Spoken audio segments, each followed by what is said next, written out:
El hilo de la vida. Reflexión de la inspiración del compositor dominicano para el resto del mundo, Mauricio Martínez.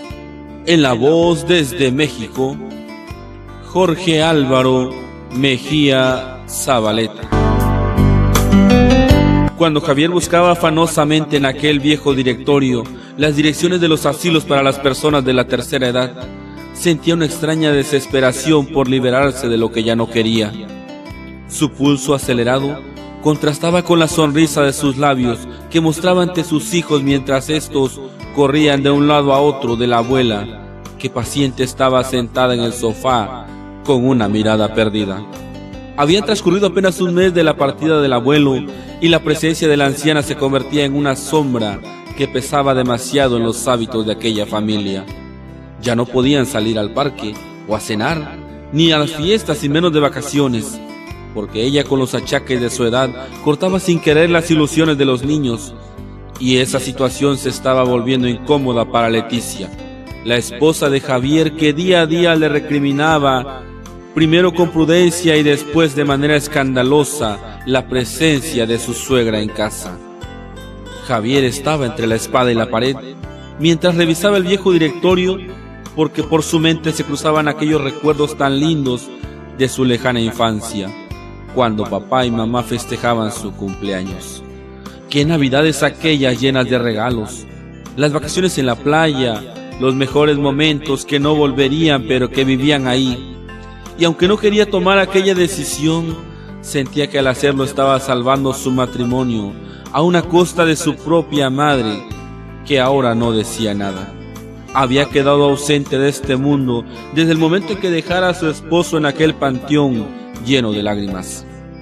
Los niños se detuvieron un momento porque escuchaban nuevamente a su madre discutir con su papá en la cocina, y sin querer escucharon los motivos de aquella trifulca. Leticia le gritaba sin detenerse, que si tu mamá esto, que si tu mamá lo otro, que si ya no soporto esto, que si no te decides me voy con los niños, etcétera, etcétera, etcétera. Mientras Javier callaba y agachaba la cabeza. Quizás su mujer tenía razón en todo lo que decía y era urgente encontrar aquel asilo donde descargar esa responsabilidad que llevaba por ser hijo único. Se encogió de hombros y sin percatarse de la presencia de sus hijos, que escuchaban detrás de la puerta, entró nuevamente a la sala. Abrazó a su mamá y mientras las lágrimas caían por sus mejillas, tomó el teléfono y marcó una y otra vez ante la mirada ansiosa de la esposa, que ya sentía la alegría en el rostro porque por fin iba a cumplir su voluntad.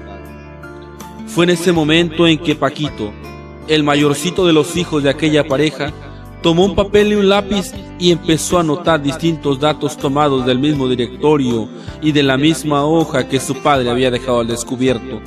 Nadie se percató que había escrito el niño, que se alejó rápidamente a su cuarto sin decir palabra alguna. Los minutos transcurrieron, se hicieron horas. Un claxon sonó afuera de la casa y unos hombres vestidos de blanco entraron por la puerta con una silla de ruedas. El momento parecía ya inaplazable para aquella anciana, que seguía sin decir nada mientras ahora unas lágrimas se dejaban ver en sus mejillas. Quizá los recuerdos la estaban golpeando y no alcanzaba a comprender el porqué de aquella separación que estaba a punto de darse con aquel adulto, antes niño, al que le había dedicado todo su tiempo. La puerta del cuarto se abrió de golpe mientras los niños eran invitados a despedirse de la abuela, que se iría de viaje y no sabían cuándo volvería. Fue entonces cuando Paquito, sacando de entre sus manos una bolsita de monedas de diferentes denominaciones, le preguntó en voz alta a uno de aquellos hombres de blanco cuál era el precio de aquellas vacaciones para la abuela.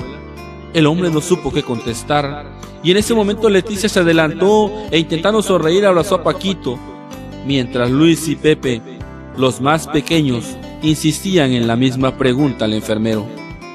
¿Cuál era el precio de aquellas vacaciones para la abuela? Javier se acercó a ellos intrigado por la interrogante, y cuando cuestionó a los niños sobre su inquietud, los tres pequeños en coro y muy emocionados dijeron que tan solo querían ahorrar y estar preparados para que cuando tuvieran que pagarle aquellas vacaciones a su madre, al fin de cuentas, ellos formarían sus familias y ella también envejecería como la abuela. Leticia sintió un nudo en la garganta mientras por su mente se cruzaron aquellos recuerdos en que la abuela la cuidó con cariño desde su llegada a esa casa, y cómo recibió de ella tantos conocimientos que por su edad ignoraba.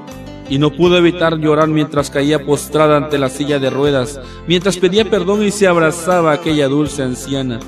Se suspendieron las vacaciones para la abuela, ese día ante el asombro de los pequeños, que la cruda realidad que habían evitado no comprendían. Todos la rodearon mientras Leticia y Javier intentaban olvidar el sabor amargo de que quisieron borrar una página del libro de sus vidas que nada olvida.